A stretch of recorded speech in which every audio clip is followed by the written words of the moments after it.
On the Ides of March, oddly enough, we made the decision to shut down the restaurants and go quiet just for a little while. We did started doing some pretty ambitious to go, and then we really got in touch with the Blank Family Foundation, who some of our friends run that, and they got us funding to start doing some meals for hospitals through an amazing woman named Dr. Ellen.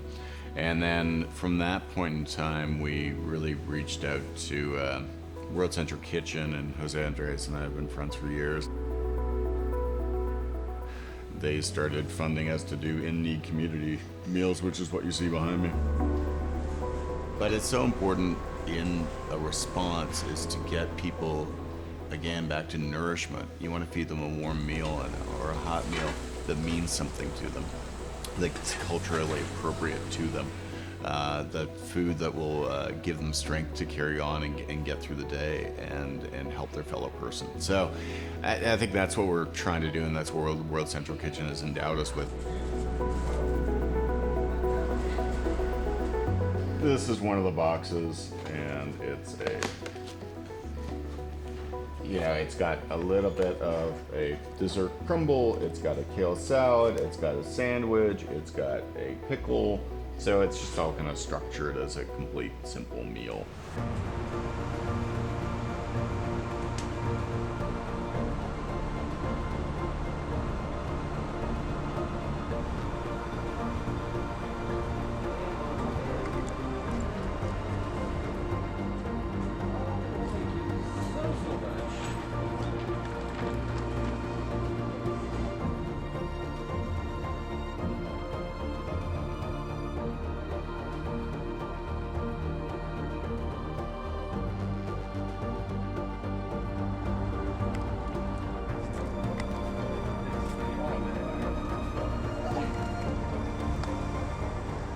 Before the pandemic, I'm just going to say there was 15 programs providing food, and now I think we're down to maybe 6.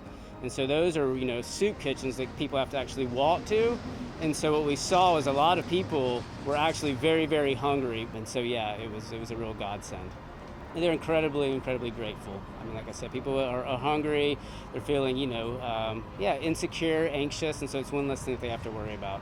It gives us purpose too at the same time, because it's been a tough time for the hospitality industry, and something we're passionate about is making food. And the fact that we get to do this during this time and do good while we're at it, we're extremely lucky to be in that position. So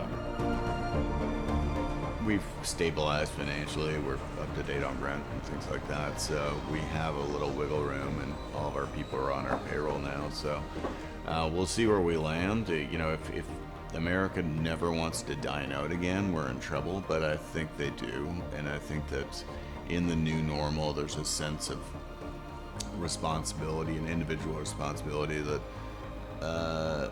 that it's on all of us to make sure each other is safe.